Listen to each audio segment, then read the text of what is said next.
Hey everybody, Chris here. Just a quick heads up, this episode was recorded in November of 2018, so there may be references to some outdated things. I know we referenced the Olympics happening in 2020. Obviously that didn't happen. And I know that we also mention Nate's Instagram handle, which has since been changed to @NateDrolet, spelled Drolette. I'm sure there are others. All right, let's get into it. Maybe don't know. This time, power. This time to build power. This time to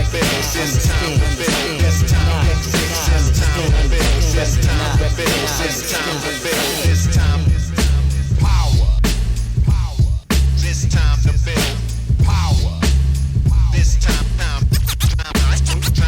What's up, everybody? I'm your host, Chris Hampton. This is Nate Drolet. And I'm Paul Corsaro. And together we form Larry, Moe, and Curly. Nate, who are?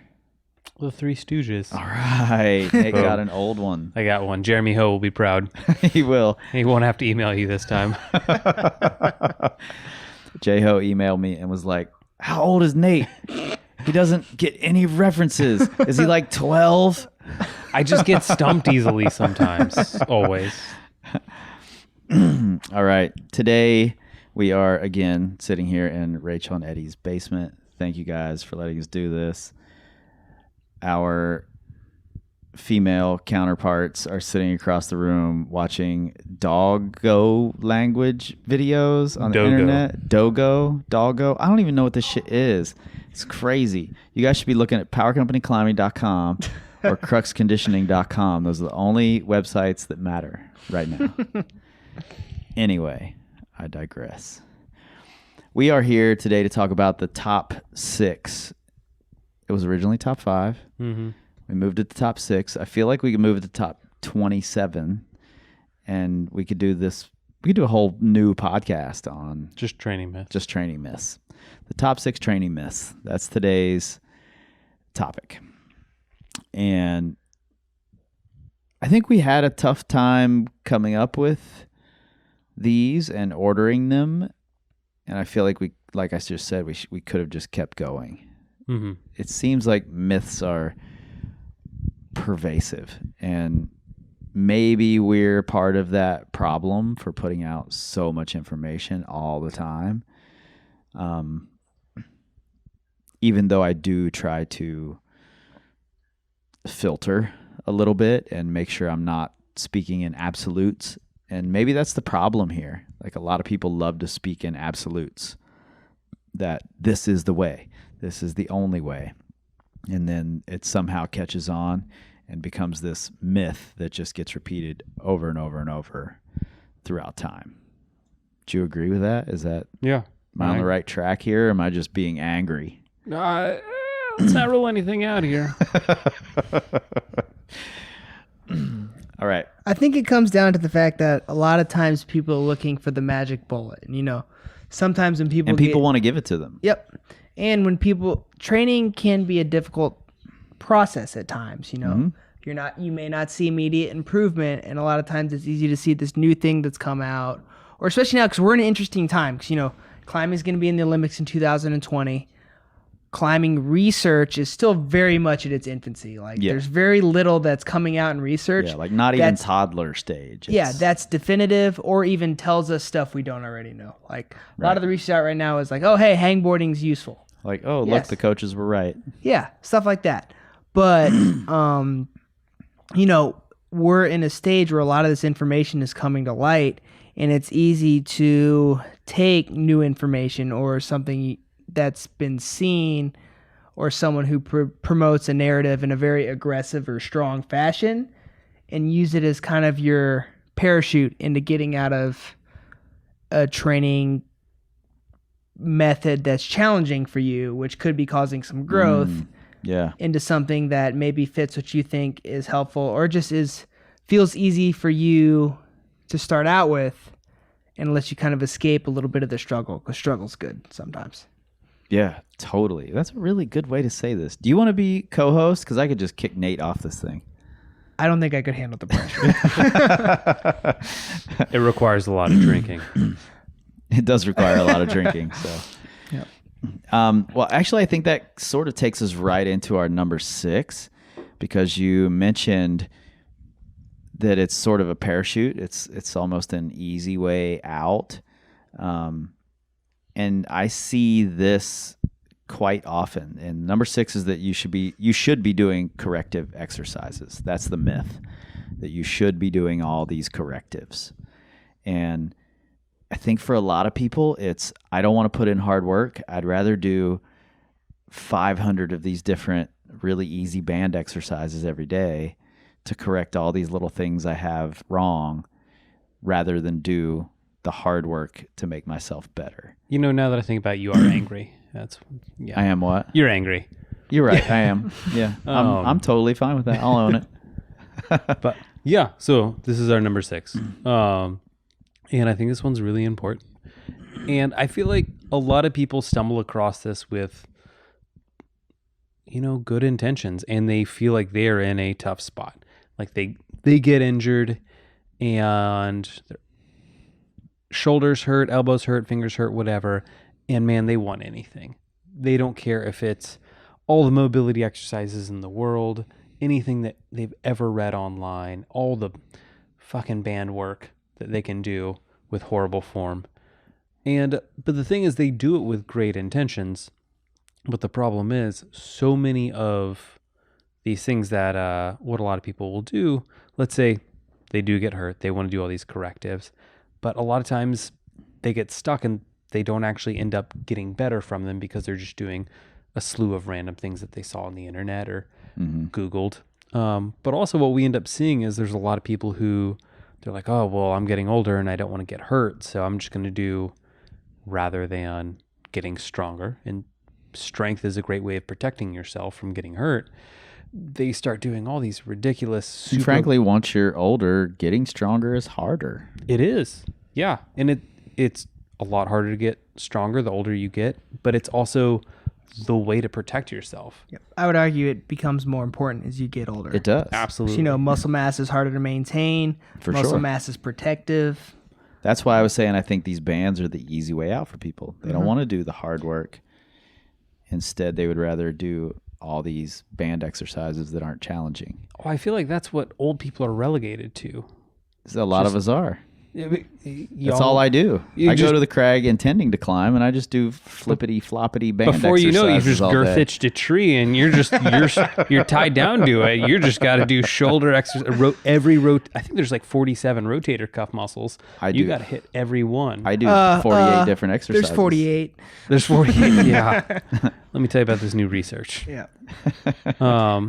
But so we have everything from people who get injured and suddenly they're paralyzed to the point to where they don't think they can get stronger. They just need to fix the problems. And I get it. Like, and there are so many people out there ready to prey on these people who are just like, oh, I see you have a problem. I have the solution right over here. Just follow, follow my snake oil. Yeah. All these things. Fear mongering is a huge problem right now. Totally. It's just, there are all these things that probably aren't even issues that people people can make a living out of terrifying people. Well, I mean, people can't get better unless they're doing a power company climbing custom plan. I mean, but these are facts, Chris. I know.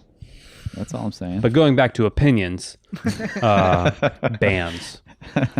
But the other thing, yes, like another thing that happens with correctives is people suddenly think that that's what they need to do is, I need to prehab against everything in the world. Yeah. And so rather than getting strong, they're trying to prevent the onslaught of every injury known to man. Yep. And I think things like lacrosse balls and foam rollers sort of fall into this same category. While I like them and I use them, I think their usefulness is far overblown as an easy way out. Like, I'm going to do this because I don't want to go lift heavy weights, or I don't want to try really hard on my boulders. Instead, I'm just going to foam roll my lats for the next hour. At Crux, our foam roll warm up is, hey, take 5 minutes, grab a foam roller, roll what feels good to you. And after that, we're going to get going. Yeah. Absolutely. Other than that, if you're spending 30 minutes foam rolling, you're wasting a lot of time and not a lot's changing. Yeah. Is there a better method, like instead of all these corrective exercises and, you know, tiny little things that everyone is trying to add into their training program? I mean, I saw a training program that Nate had sent to him that was literally, I don't know, 50 or 60 individual little things. It was remarkable being done. And that's not uncommon. And it also, let's just clarify, that was not training. These were all mobility, band work, the things that you would do with the 2-pound dumbbell. Right. And Things not like- trying to throw anyone under the bus here. I think No. it's pretty common to see that because so many people are telling you different things. Yeah. And the thing is, this person... You want to fit it all in. Yeah. And this person was like, hey, I'm getting older. I want to... I love rock climbing. I want to keep rock climbing. So I want to do everything I can to be able to continue doing this without getting hurt because I am not a naturally strong person. So I feel like this is what I need to do. This is the avenue that I've been told to go down. Right. But I mean, it was quite literally 5 hours a week of shenanigans. Yep. I think it's important to either reach out and connect with someone you trust who's going to empower you and give you a few amount of paths. That was a horrible sentence. A small amount of paths down the road. That was a better sentence. Yeah, that's a much better sentence. A small amount of paths to follow that you know you'll be able to move on from that. If you're doing corrective exercise and you're doing the same movements Right. a year down the road, they're not correcting anything. They're just time wasters. Yeah. You should do them for a short period of time and things should get better and you shouldn't need them anymore. Yeah. And it's important to find someone you trust or a clinician or, you know, a coach you trust who's going to take you through some sort of process that's going to let you zero in on what that is. I'm partial to the functional movement screen. I like it. That doesn't mean it's the only way. There's never one way. We'll get into that later. But someone who has a process to like really zero in on what you need to focus on, as opposed to the shotgun approach. We're just going to do everything and we're just going to do that. Time's important, and it's important to really look at the things that you need to focus on, and that's going to be different for everybody. Yeah, I'm glad you said what you just did because, you know, even though I'm not a fan of all these tiny little corrective exercises, there are times when they're really important. So they're not just completely useless. When I was rehabbing from shoulder surgery, initially, I couldn't lift any weight. I couldn't do core exercises because it just hurt to have my shoulder in that hollow body position. So anything I could do to start building a little bit of resiliency in that shoulder and get it moving again was good. And that was funny little band exercises. And that, I don't know what the hell they call that thing. It might as well be a Body shake bow. weight for all I know. Body bow. No, Yeah. let's go with you using a shake weight. Let's stick with that. Let's pretend I didn't say anything. It might be on YouTube. You guys should go search around. So that stuff was really important for me then. But as soon as I could, I moved past that into lifting heavier weights. You know, that's kind of the whole basic concept behind strength training is progressive overload. Right. Doing the appropriate load, but slowly and safely doing a little bit more to spur the body into changing and adapting and moving towards your goals. Right. What about those little exercises like Nate mentioned that I go out to the crag and girth hitch myself to a tree and I'm just there all day? What about using those sort of exercises as warm-ups? People are out there with these bands doing jazzercise at the crag to warm up their rotator cuffs. How do you feel about something like that? I think they're appropriate for a certain amount of people who may be recovering from a shoulder surgery or maybe have diagnosed mobility issues or structural issues in the shoulder. I don't think that everybody should be doing them. And I think that's where kind of the problem lies, is that where everybody is starting to think they should be doing band external, internal rotations in 7 different angles of their shoulder. Yep. Okay. It depends on, your past history. And I think those tend to be a bit more post-rehab, post-injury side of things. And I think they can be very useful there. But a lot of the times the rotator cuff is more of a stabilizer and not a prime mover. And a lot of those movements train the rotator cuff to move the joint compared to, where it's supposed to just contract, keep the humeral head in the socket. Well, a lot of the larger global movers should move the joint. Right. So there's a better way to be warming up the whole system. Yes. Okay. Get-ups. Turkish get-ups. At the crag. Carry your kettlebells to the crag. Or just grab a rock. Shit. Loaded carries into Turkish get-ups. Supersets. Take 2 ropes out to the crag. Just hold a rope in each hand. Yeah, carry my gear. I use chains. Even better. Well, you just mentioned that it's not for everybody, that some people should be doing it. And that sort of leads us right into our number 5 training myth. And that's that there are these universal technique rules. Things like you should always be climbing with straight arms. Ugh. You should always be turning your hips to the wall. Son. Get your hips as close to the wall as possible. You at should all always squat with times. your feet pointing straight forward. Right, exactly. Same thing with strength training as it is with climbing. There are all these technique rules that we've been told that aren't necessarily true all the time. Any others you can think of, Nate? Hold on. Let me reference my elaborate list. So this is a little bit of a hot button topic for me. The thing is, so to say that there is a perfect technique would be to say that there is only one body type and only one type of person, only one type of strengths, only one type of weaknesses. The thing is, we are all different. What is, now I can tell you when I watch someone, I can say, oh, that looks good. That was very smooth. But can I tell you that was the most efficient way to do something for that exact person? No, I can't. No one can say that. We don't know that. But I've seen videos that have angles drawn on people. Ooh. And that's important.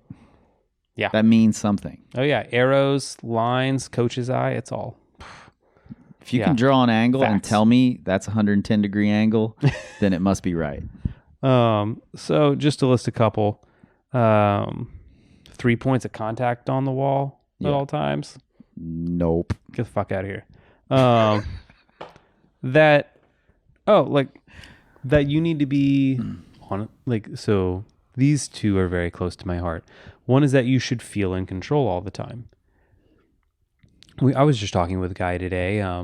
We were talking about kind of a somewhat difficult sport climb for, it's like the upper level moderates if you were a Drew Mack.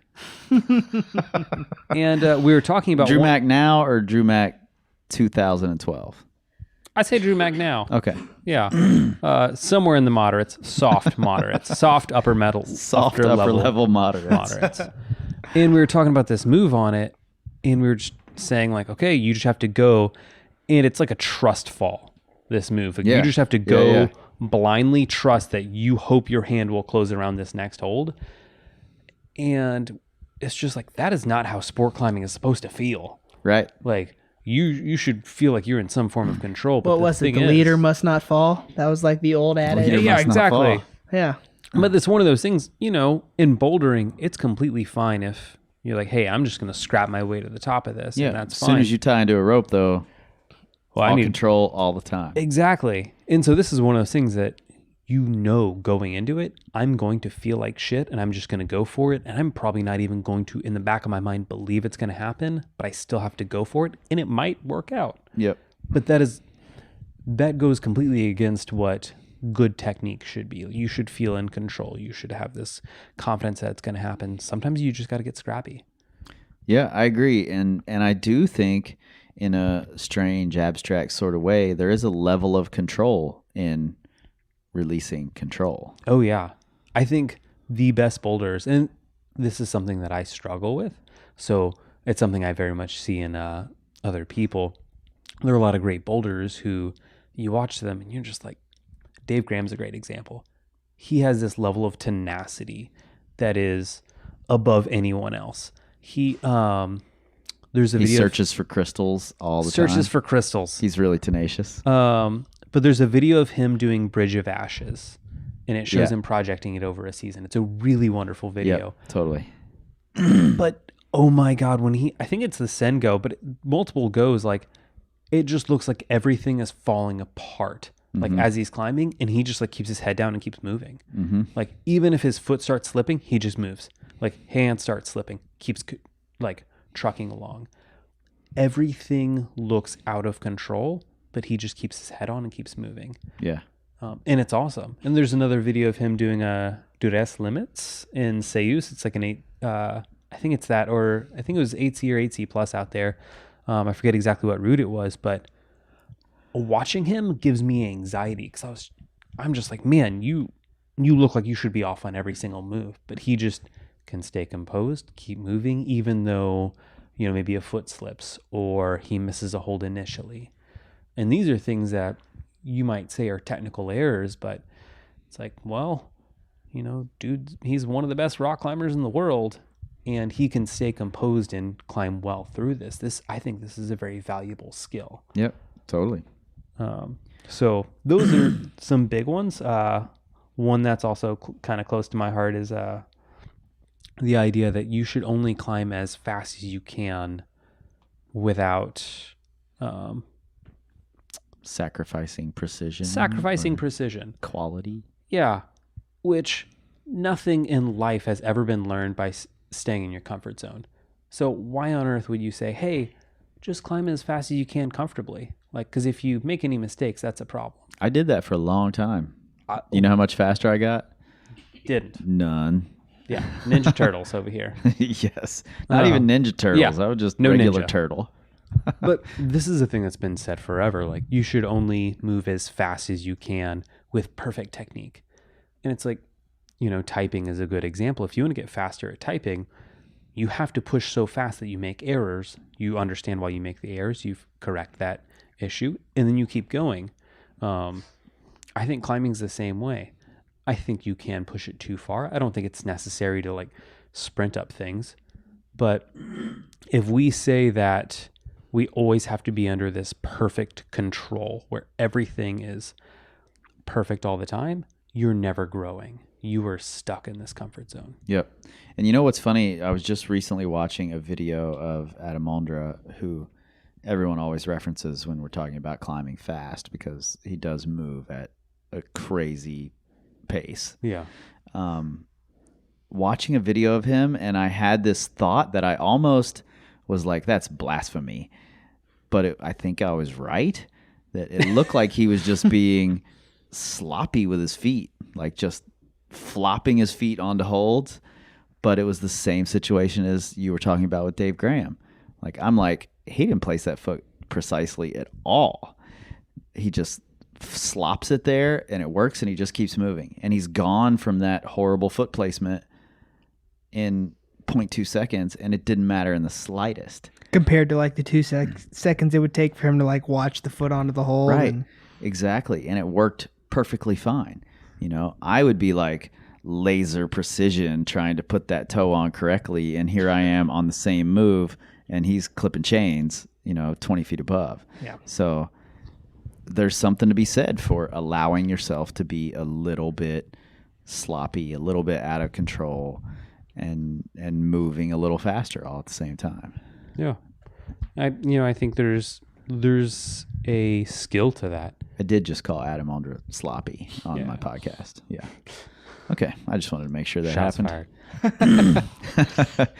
fired. So yeah, I think so this topic is universal training rules or universal technique rules. Anytime someone says that this is the only way, turn the opposite direction. Yeah. You should always be in this position when you're doing this. Negative, not true. Yeah. It's not even just like, oh, there are a few outliers. You need to understand the full breadth. Like, I do believe in the idea that you need to understand the rules before you can break them. So understanding that, hey, a lot of times if you twist your hip into the wall, you're going to get more extension from your arm. You're going to be able to reach further. If you place your foot into the best part of the foothold, you're going to be able to weight that foothold better. There are some fundamental basics, and I think it's important to start by trying to learn these things. But once you understand them, I think you start to understand that you can break these rules. Yep. Like, and these rules they're not solid. Right. Is it the same way with strength training? Are there lots of rules that you've heard put out over the years that you think are... I think one of the most classic examples is, deadlift always with the straight back. If Yep. you look at some of the world record breakers in powerlifting for deadlifting, they use a rounded back technique.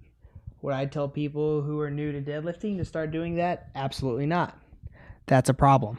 But yeah, so, again, learning the basics, and then after that, utilizing your structural anatomy and your leverages to get the best performance out of that. So another good one is foot position.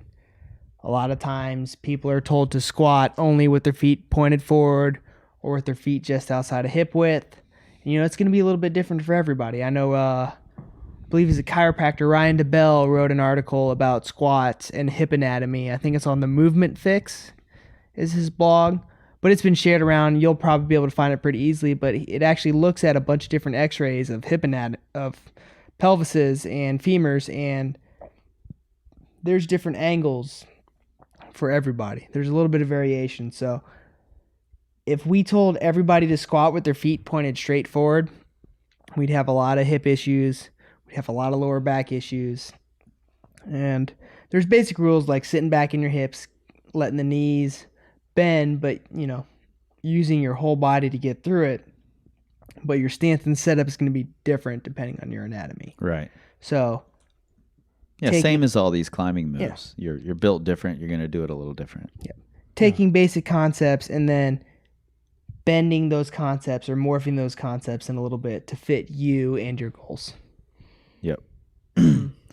I think that carries us right into our number 4, and that's that the myth is that there's a best way to strength train. Yep.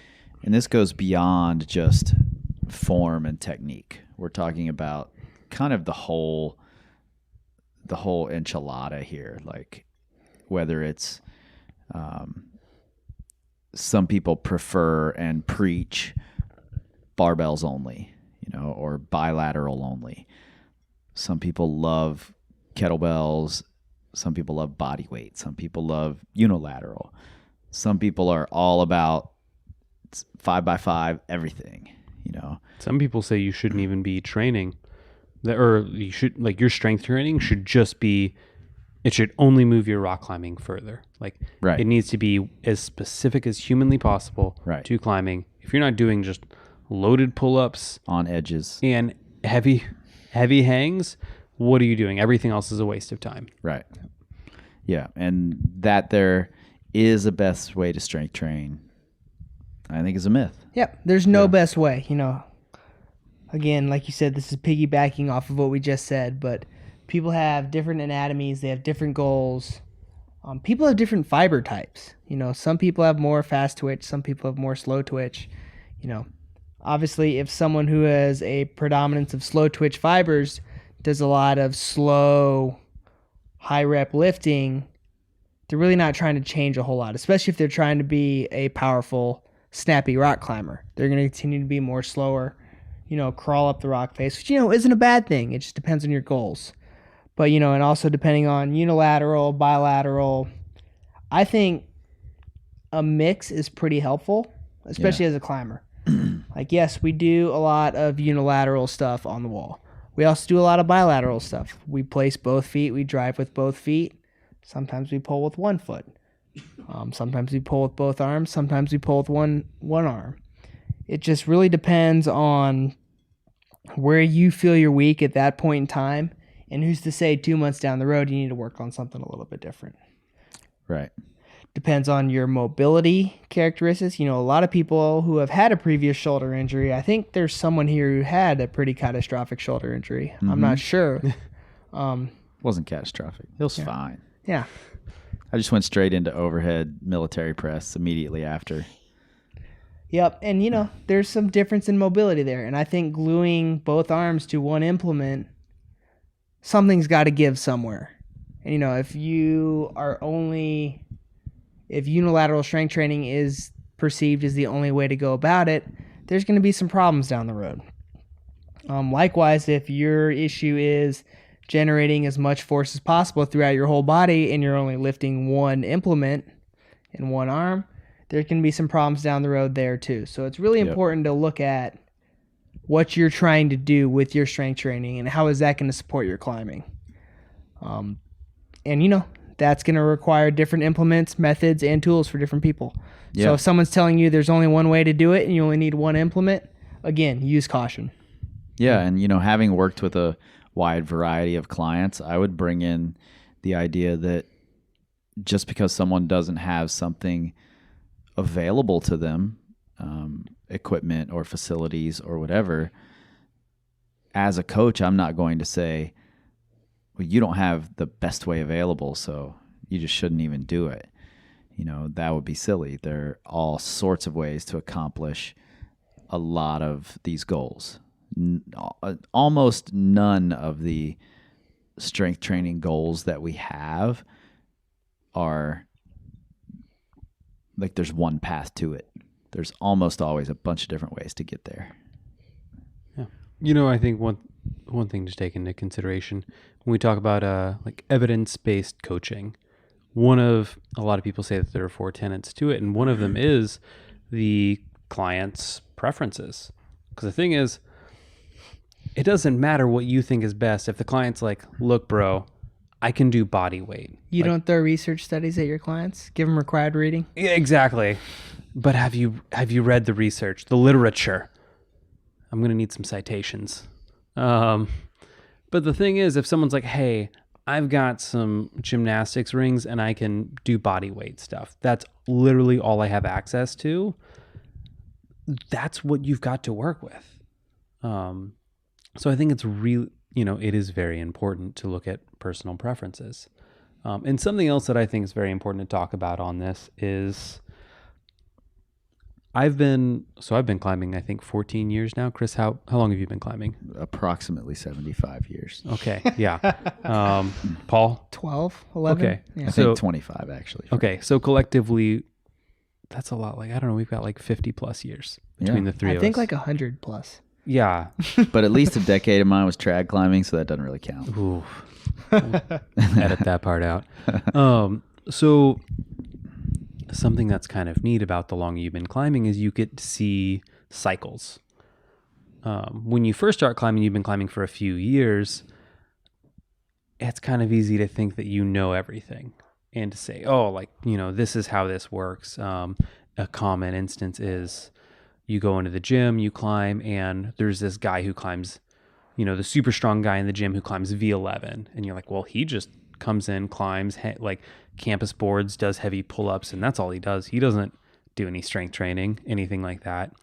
And the thing is, having climbed, like 14 years now, I've seen a lot of these people go through this full cycle of they just want to do anything to make themselves climb harder, and then they hit a fucking brick wall really hard, and they get hurt, and it takes them a long time to get out of it, if they ever do get out of it. And it's cyclical. Like, then you see the next person who's, oh man, this guy, he's the next prodigious kid. Like, he's going to be an absolute crusher. Crushes for a little while, either comes into an injury or something like that. And it just keeps happening. But people who are robust and who are able to make themselves climb for a long time because they've built up this necessary strength, like, they're the ones who over time are able to climb really well. Like, as far as I'm concerned, if you look at climbing, and this is something I wish I would have known when I was younger, I would be much more concerned with acceleration over velocity. So just because I am able to jump up to a really fast like speed, or say like, oh, I can get to this like climbing level, like, that's cool. But if it's at the cost of health, which is something like it's something that I did. I pushed things very hard to the point to where I had elbow injuries, severe shoulder issues, a lot of finger issues that took me years of stepping back away from to be able to start building up again. If I could have just said, hey, I'm going to be smart about this, I'm going to build a well-rounded base, these things may not make me climb harder tomorrow. They may not make me even climb harder next year, but they're going to be the things that allow me to keep pushing myself as hard as I want 5 years from now, 10 years from now. If I could have done that, like, man, that would have been amazing. Like, if I could pass one piece of information to myself when I was younger, that would be it. It's like, really look at the long run. Because it's so easy when you've been climbing 2 years to just say, oh, I'm just going to keep pushing harder and harder. Like, that's what all the guys around me I see are doing. You wouldn't have passed yourself information about your La Sportiva pajamas? They're pretty amazing. And I've got the matching top on now, too. I switched between our last 2 podcasts. No, I think what I hear you saying is that there actually is a best way to strength train, and that's slow and steady and consistently, but not being this like bright burning comet who's just going to die out. Yeah. Like, I think you can get and here's the issue. You can hangboard hard and campus board hard. If you had told me when I had started climbing, like if you told 18 month into climbing Nathan, hey, I want you to campus board 5 hours a day, 7 days a week, and it will make you an amazing rock climber, I've been like, cool, yeah, I'll just stop sleeping. That's fine. I will make the time. It would not have been an issue. Like, I wouldn't have even questioned it. But, I mean, and that's just it. It's like early climbers are so psyched, and it's so easy to fall into that trap. And, yeah, I wish I could have just told myself, hey, like, if you can actually take the long run approach of this, like, you will continue getting better. Mm-hmm. You won't hit all these like hard stops. I have a friend who I was just talking with who he climbed V9 in 2 years. And this was quite a while ago. And he had read an Eric Hurst book that said, once you climb V9, you're elite and you can campus board. He was like, fuck yeah, time to campus board. Blew himself up because he had been climbing 2 years. And it took him another, I think, 7 years to be able to get back to where he was. Right.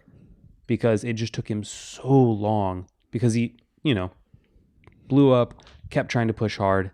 Another thing went wrong. And that just kept happening. And this is something that it's so easy when you first start. And when you're only a few years into climbing, the human body's really resilient. Like, it can handle a lot of fucked up stress for kind of a while until it doesn't. And then you don't want to be on the end of it when that happens.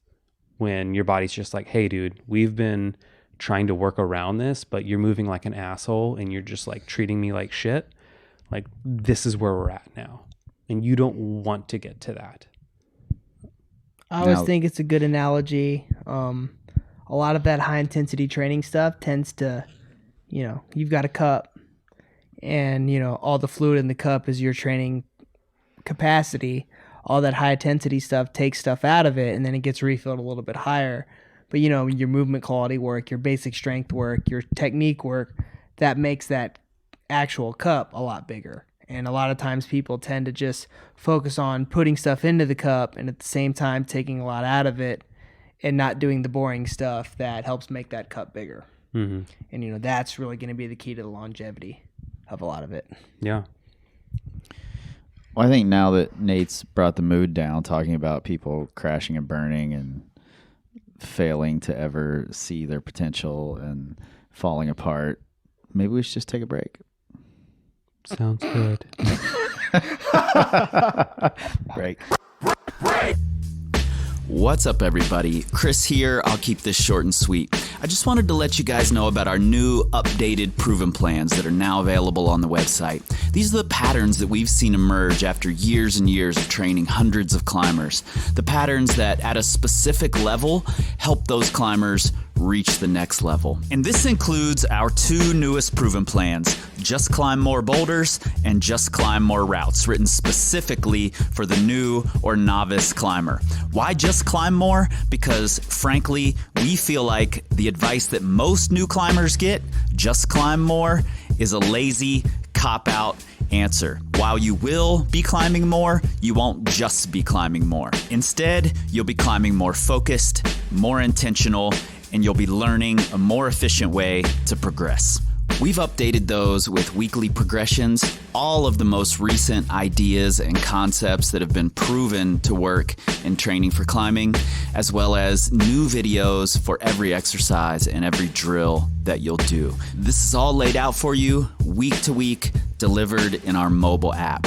And you can choose to work with a coach. We've just hired a new coach to work specifically with everybody in these proven plans. And you can also join a group chat that's filled with other people also doing proven plans at the same time as you. Honestly, I don't think there's a better value in training for climbing. And you can check these out at powercompanyclimbing.com. Click on the Train With Us tab. All right, back to the show. Right, we are back. We are to our number 3 in our top 6 training myths. And all of these are things that we see pretty commonly. Obviously, they're our top 6. But I do see this one really often, that people think their training needs to be really highly structured. Frankly, most of us just can't do that. Like, we don't have the capacity to have these super structures and these complicated things in our lives. If you do, and that's good for you and that works for you, great. But I think it's a myth that for your training to be effective, it has to be really highly structured. Yeah, a lot of times people see complicated as guaranteed success because it's complicated. Yeah. And we tend to forget that life tends to be complicated too. And most of us who are climbers have other stuff going on too. We're not all paid to rock climb. We have jobs, we have families, we have kids, we have other responsibilities. And trying to plug in a super complicated training plan is going to lead to things getting off the rails, and more often than not, we're not going to see the gains, #gains, that were promised with a Z. Oh yeah, a couple Z's. Yeah. That were promised, by sacrificing 72 hours in 2 days for climbing. Are there 72 hours in 2 days? Some of these plans think they are. What's bad is I didn't even pick up on that. I was like, wait, hold on. Shit, there's not. I was trying to do the math for a week, but I gave up and just picked a couple days. Numbers Yeah. are hard. Yep. I've seen a lot of people start these really highly structured plans and get, a month, maybe even 2 months in. Who's making it a month? I got so many blank journals. I'm just throwing out numbers here. But then just crash and burn. Then they're off the plan. And they can't ever say whether it was helpful or not because they never finished the plan. They have no idea. Mm-hmm. And that takes up season after season after season for a lot of people. And people think, I'm off the plan. I missed my workout. It's done now. It's over. And then it just all stops. Oh, because man. if it's not structured, it's not right. And I think it's it'd be interesting to see this because, we all have a good amount of autonomy in how we build our training plans for the folks we work with. Mm-hmm. Do you have unstructured climbing days or training days in most of your clients' plans? Yeah, totally. Yep. Do you, Nate? Sometimes, yeah. Or at least some like freestyle areas within their Exactly. more structured plans. Yeah, and it's important to have a couple of those days in there because, sometimes structured stuff doesn't fit. And instead of saying something that's structured needs to happen and we need to force it to happen, we're better off just getting in and having an unstructured day compared to, not going in at all because what we have planned isn't going to work.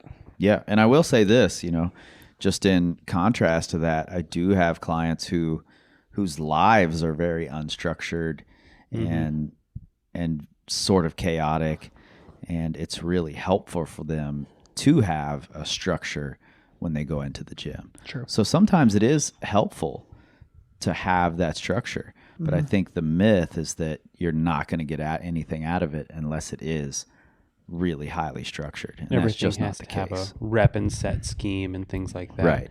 And I think something that's important about that is just because, let's say you have a rep and set scheme for everything you do, and it can all fit in an Excel spreadsheet, it doesn't mean it's actually ideal.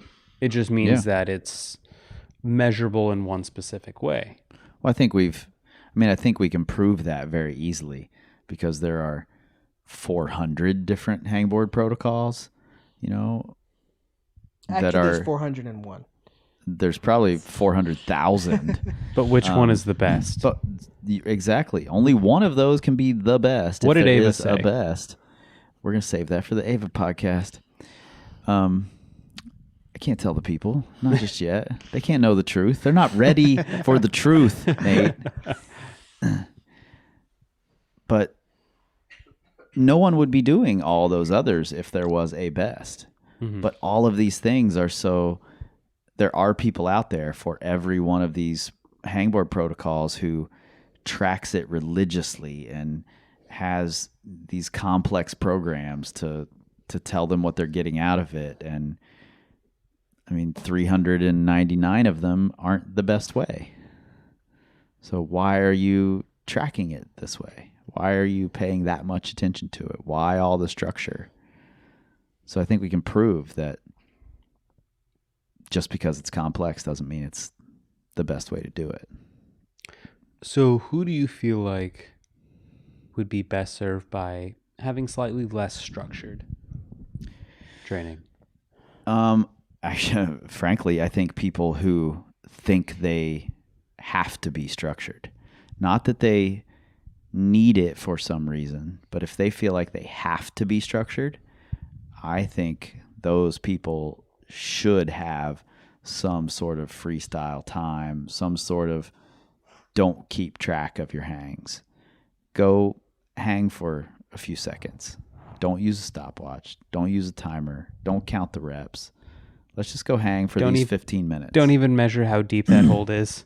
You don't measure how deep. Don't choose an RPE for your hang. Just go do these things. Find a small hold. What's the smallest hold you can hang on today? Hang on it 3 times throughout your session. If you're super into measuring all your hangboarding. I think just letting go of that, being able to let go of that is really important. So people who latch onto it and that's what drives their training, drives their climbing, could really benefit from getting outside of their own heads a little bit. That's one person. Any others that jump out at you? Right away, the people who can benefit from less structure. Yes. I think people who travel a lot. I have several clients who are traveling a ton. If we can come up with really effective strategies that aren't super structured, it's really nice for them because they're in different gyms all the time. They're in hotels with different equipment.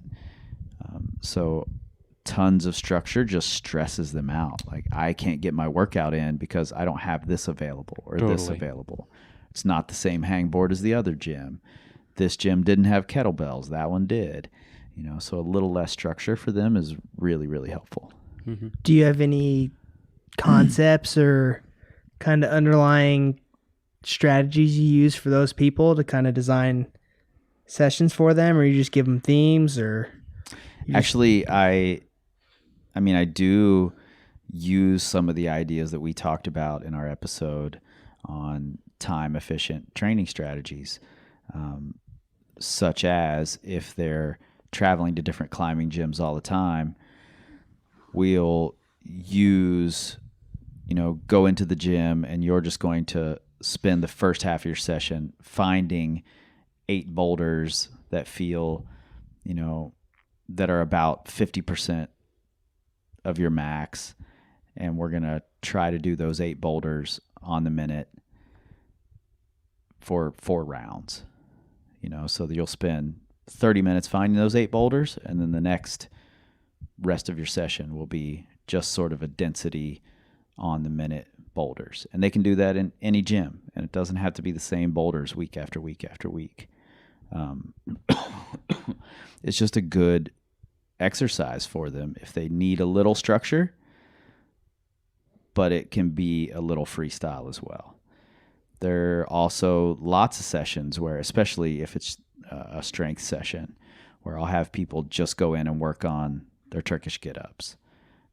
If they have access to kettlebells, but going in to do a full workout just doesn't work out for whatever reason because they're on the road, they can just slip little things in. We'll just go focus on the ascent of a Turkish get-up, and that's it. So I do choose little themes and play around with little things to help people make the most out of those sessions. And then we have some exercises in the app that we like single session sends. That's a wide open thing. Yep. Go choose some boulder problems that you think you can send in this single session and work on those. Cool. And that helps teach tactics. It kind of forces you to rest and be more tactical, not just about how you approach the boulder problem, but how you approach the whole session. And that carries over to your rock climbing period. So I think there are lots of ways to make these less structured sessions work for people. Cool. So let's say you got someone who's just sloppy with everything they do, and they need a little more structure. Because everything lies on a spectrum. So while I think there are a lot of people who, such as beginners, who I think they're going to benefit more from having a slightly less structured system than more structured. There are some people who, maybe if they had a little bit of a game plan, they'd kind of get a little further. Are there any specific examples that you can think of people or types of people who would really benefit from adding just a touch more structure? I mean, I think you just said beginners, and I do think that all of us are guilty of using the just go climb more answer for how to get better as a beginner. Totally. But lots of people are really hungry but climb how? Like, there's so many ways to climb now. Do I go in and boulder? Do I go in and climb roots? Do I get on the auto belays? What do I do? And if you don't tell them, they're just going to do what Google tells them. Yeah, they're going to get on there and find something from somebody. And because our SEO isn't the best, they're not hitting us first. Exactly. Hangboard and overhead press. Oh, yeah. Yes. Yeah, totally. Together. Deadlifts and hangboarding. That's what they're going to come across. So I think those people can use a little more structure. I think people who've been freestyling forever can use a little more structure. And it might be nice for them to have that change. That it's going to be adaptations they haven't been asked to make before, so it could be really helpful for them. What about you? I'm going to hit you up with one more follow-up. Damn, I'm answering all the questions. I'm the host of this motherfucker. Why am I answering all the questions? Go ahead. Hey, everybody. This is your host, Nate Rolay. So let's say you have people that would benefit from a little bit more structure. They've got kind of a laissez-faire approach to rock climbing and training. Is there a good first step that either of y'all can think of to just adding a little bit more structure to their training? Process journals. I don't know what you mean by process journal. Is that something we sell? I don't know. Actually, that's not where I would start, frankly. I would start by taking the things that they already do and calling them structured already. Like a lot of people will go in and boulder and they'll boulder in a specific zone. Some people are really good at just falling into that limit bouldering zone. Some people are really good at only being in the middle zone, you know, where they're basically doing power endurance. And I would start by showing them, this is the zone you're in and this is what that is. Here's a session that does that. Here's a session that does this. Let's break those up and let you see that there are these different things. So give them that sort of structure. I like that.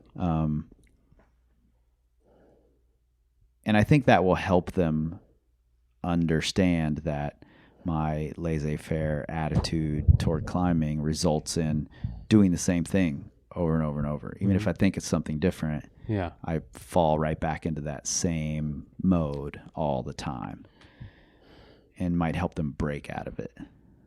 Totally.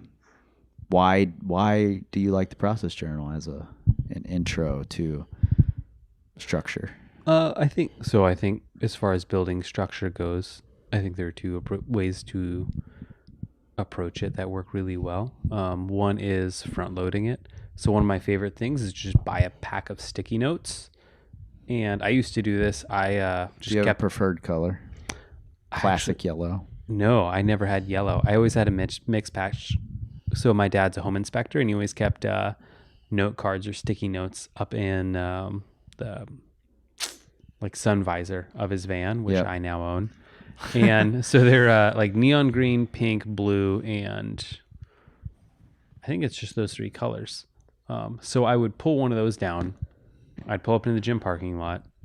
And I already knew roughly what I wanted to do, but I would write down on a sticky note every night before I'd go into the gym exactly what I was going to do. So 15 minutes of one touch warm up, 30 minutes of perfect repeats, whatever. Go through the whole thing. If I was going to do hangboard workout, I would write out roughly what it would be. And I was like, well, whatever I'm doing, it will fit on a sticky. If it can't fit on a sticky note, I'm doing too much. And I would just take that. I would tuck it into the pocket of my bouldering bag, and I would just reference it. I would start a timer on my phone, reference the sticky note, and the second I'd hit 30 minutes, like, okay, I switch. Yep. So I think front loading it and looking at, okay, go in with a plan so that you know what you're doing. But I think also what's really important is recording what you're doing. So I think you can do it either way, but if you have something that you're doing consistently, writing it down and just so that you can look a month later and say, oh, this is what I did for the last month. I went in and moonboarded for an hour 3 times a week. And I wonder why I don't have any power endurance. It's because I haven't done more than 5 moves. Right. I think having a plan and knowing what you've been doing are both really important. And I think that's a really important part of that sort of structure that a lot of people miss. A lot of people record what they've done, but they never go back and look at it. So I think that has to be in place. That's probably my only, and I don't have a beef with our process journal, but I do think that's the one thing that's missing is that we're not like tucked into the pages so that when they get to the end of it, we're like, hey, go back and look through this thing, do it right now. Mm-hmm. It does say to do that in there. Yeah. But by the time people get to the end, they've forgotten what they read in the instructions. So maybe we need to put some pages I've actually just tucked in the middle of it that just say, go back and review the last month. Yeah. So the one couple weeks or something like that. Yeah, the one I've got right now, it's every 10 days I have a star in the top corner of it, of the page. And so I'm like, okay, go back, look at the last 10 climbing days. What do you see? Are there any patterns? Which typically there are. Yep. And what can we learn from that? Yep. Have you either of you seen any big problems with having highly structured training other than what we've already talked about? I mean, especially you're in a world, Paul, where a lot of people are very, very analytical and numbers based and have been for a long time. It's still a somewhat new thing for climbers.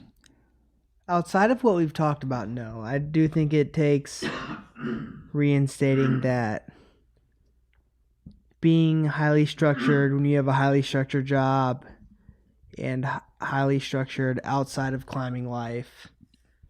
You know, sometimes climbing can have to make some sacrifices to make that happen.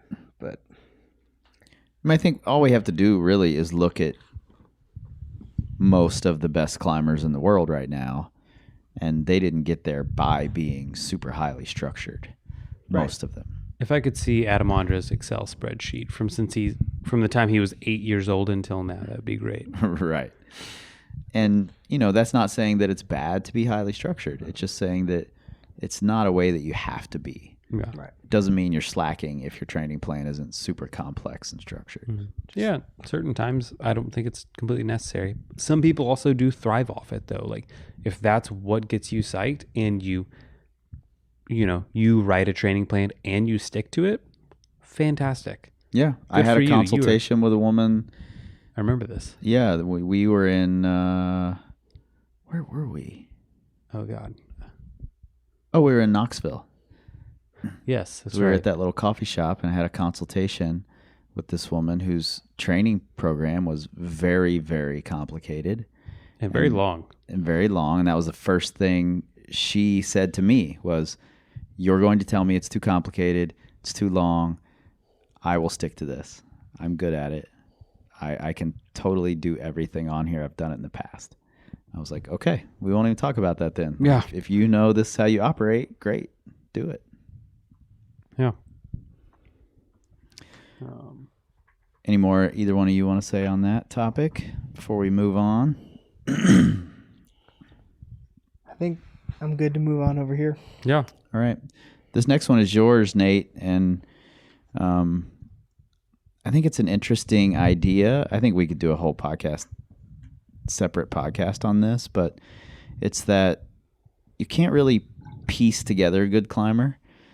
You know, this myth that there's no assembly required. Like you can take little pieces, train ends of the spectrum, and somehow it's all just going to gel together automatically. That's not a real thing. Yeah. You know, you can look at someone like Alex Magos and say, oh, he's got really strong hands. He's got strong shoulders, strong core. And there you go. You know, he's got some decent endurance. So that makes a 15C rock climber. It's got rosy cheeks. Very rosy cheeks. But the thing is, you know, it's funny actually. I remember one of the first times he posted a video of him doing his one-arm hangs, his one-arm dead hangs. And he did it with, I think it was with half body weight, which he's a little human. But it was something like 28 kilos. Mm-hmm. And he was holding, I think it was like a shopping bag with weights. Right. With like a 20 kilo kettlebell. And he was doing a one-arm hang on a one-pad edge. And I remember seeing that and I was just like, that's unbelievable. If I could do that, there's not a rock climb I've tried in my life that I wouldn't just do tomorrow.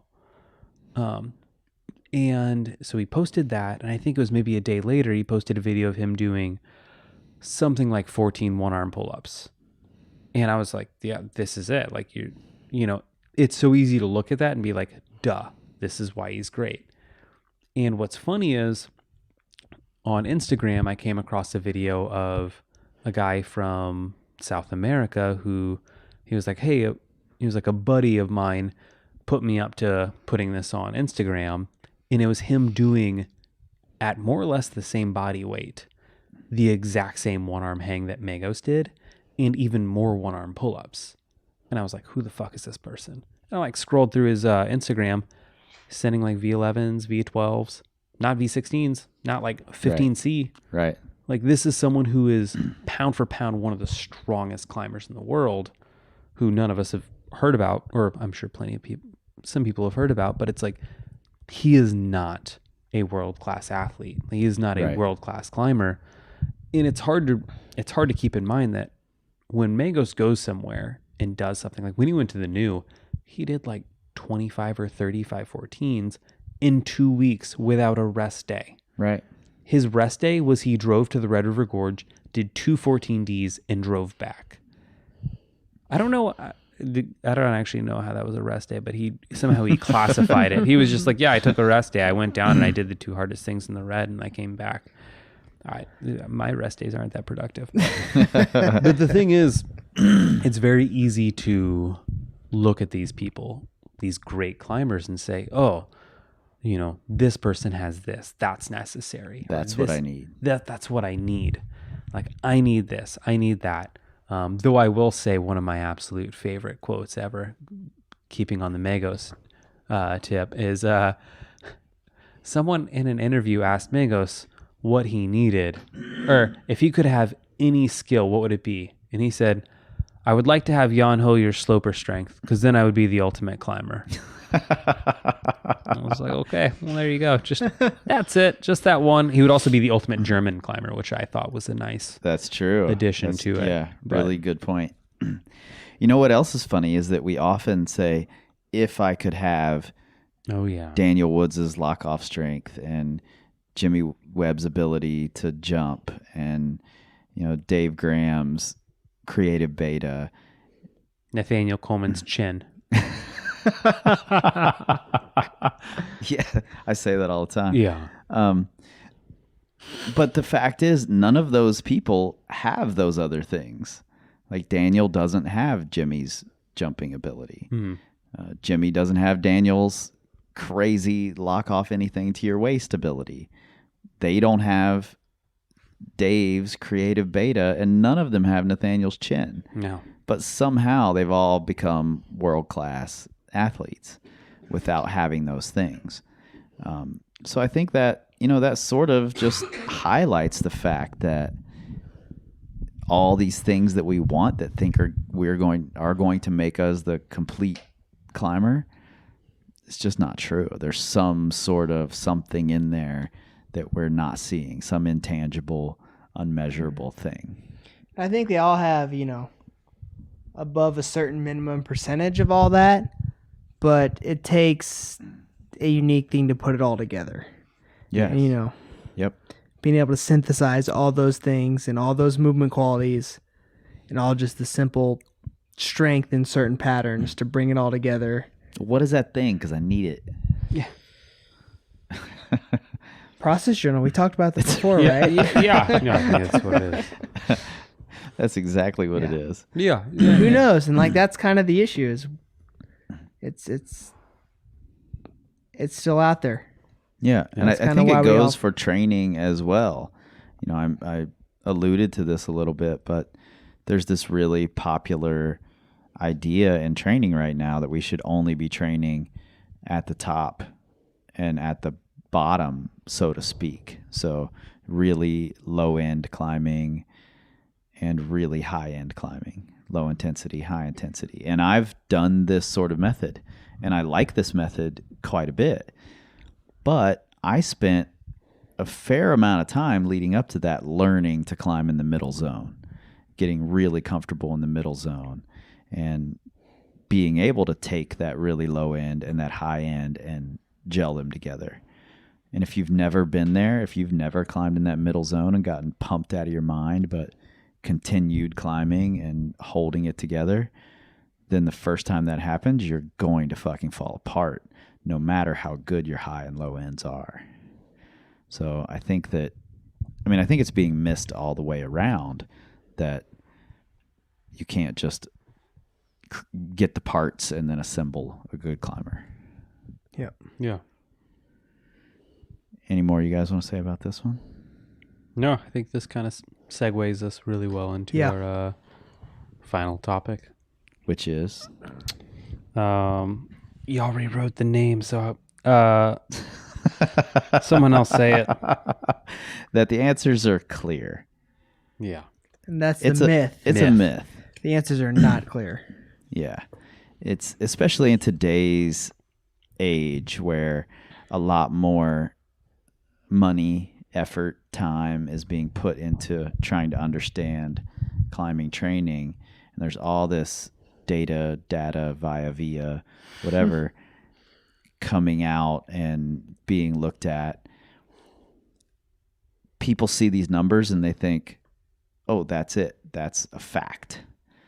And that must mean we have this answer. This is exactly what I need to do to get more strength, to get more power, endurance, to climb X grade. And it's not that simple. I mean, the data just doesn't show us that yet. May never. And we don't have all of these answers. We have some basic ideas, some basic principles, but the how we get there is a little less clear. Yep. Yeah. We're in the infancy, like, certain directions are starting to pop up, but, who's to say 5 years from now we'll look back and be like, oh, yep, all we thought was the way to go is wrong. Because that's a very likely possibility. It's happened over and over. Yep. Yeah. No, absolutely. I mean, there are two things to look at here. One is that so much of information comes out on social media nowadays. And with social media, gray zone is not taken too kindly. You need to have a hard stance on whatever you say. Right. So it's either, hey, this is the truth. This is it. Everything else is wrong. Like, I have the motherfucking answer. Yep. Absolutes and blanket statements make good posts. Exactly. Like, no one wants to hear, hey guys, this is something that we think works. We're not entirely certain. We kind of believe it. Like, it might not be true for everyone. There's a lot of gray zone here. I've seen it work for a lot of people, but I've also seen it not work. Exactly. No one wants to hear that. They want to hear, hey, this is the perfect solution. We have the answer, the magic bullet. Like, drink the snake oil. Mm-hmm. Do you drink snake oil? I don't actually know what you do with snake oil. I don't know what you do either, but I'm going to start selling it. Power Company snake oil. Power Company snake oil. Snake oil sounds disgusting. We need a hoodie that says Power Company snake oil. But yeah, so that is one huge thing of having the answers, is that on social media there is no room for gray zone. And I'm just going to say that if you have a coach or you want to work with a trainer and they just say, oh, I have the answers, I can tell you exactly what's going on and I can fix you, period, make it better, I can get you there, no questions, I would beware, because it's going to take a lot more than just a workout that's put down on paper. You should be looking for someone who wants to create an open dialogue and wants to work with you and not just tell you what to do. Yeah. Yeah. None of us, not just us, but no one, not Steve Bechtel, not Lattice, not Natasha Barnes, What about Ava? Not Ava. She's my favorite. The Ava podcast will come out one of these days. You just wait. Yeah, waiting. We're talking. She's writing something for the blog. Nice. And none of us have the answers. We have ideas, we have successes, and we all have failures too. So these answers just aren't as clear as everyone would like to believe that they are. Yeah. And I think something that's really important to understand is that data and science these things are our best explanation of what's going on as far as what we know right now. Yep. We say, hey, this is the information that we know currently, and this is what we can explain. But in 10 years, we will know more information. Like, we will have different explanations. Things that we would consider a fact 10 years ago may not be a fact right now. A lot of things change. And that's like the beauty of science, is that it isn't this strict, rigid thing that, hey, this has to be this way. It's a very curious thing. It's, we're trying to find the best information. We're trying to make the most educated guess we can. And so to say, hey, I have the number one best method possible, it's to say that nothing can ever be improved upon. Right. It's really short-sighted. Yeah. Paul? I really don't have anything to add. That's because we have all the answers. That's right. That's right. Yeah. No. Yeah. Like, I don't have anything to add. We're good. All right. It's getting late here. Yeah. We're gonna head back to the red so we can get up early and go climbing. And in the meantime, you guys can find Nathan Drolet, the official host of this podcast. Boom. At Crux Padwell on the Instagrams. Mm-hmm. Look for him on there. Go way back to a couple Christmases ago and look at his Amazon Christmas list. Or just type in hashtag 25 days of Amazon Christmas. Yeah. You're welcome. Do that. Which one's simpler? I don't know. It's a lot of letters. My thumbs are fat. I can't. It's not going to happen. You can find Paul at Crux Conditioning and at cruxconditioning.com. Correct conditioning on everything but Twitter. Everything but Twitter. You know where to find us. PowerCompanyClimbing.com. At Power Company Climbing on all the things. Paul, are you on Pinterest? You should be on Pinterest. I have a Pinterest account, but it's Sanders Sanderson, and I don't think I've used it since the day I created it. I get random emails from time to time, and I'm confused. I've blocked all those emails. I don't even get those anymore. But we are on the Pinterest in case you need something to pin to your inspiration boards. I don't even know if that's a thing. But pin some of our stuff here on Pinterest. And you can try to retweet us all day. That's what it's called, right? Retweeting. Yeah. Yes. I think I see that posted on people's Instagrams now and then. You can try to retweet us. You're never going to be able to because we don't tweet. We scream like eagles. Maybe don't know. This time, this time, this time, this time, this time to build, this time to build, this time to build, this time, this time to build, this time to build, this time to build, this time, power, this time to build, power, this time to build, power, this time to build, power. This time to build power.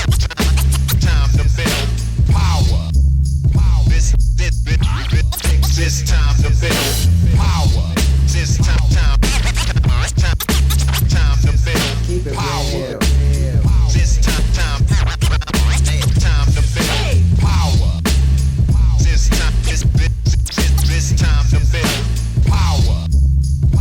This time to build. This time to build. This time to build. This time to build. This time to build. This time to build. This time to build. This time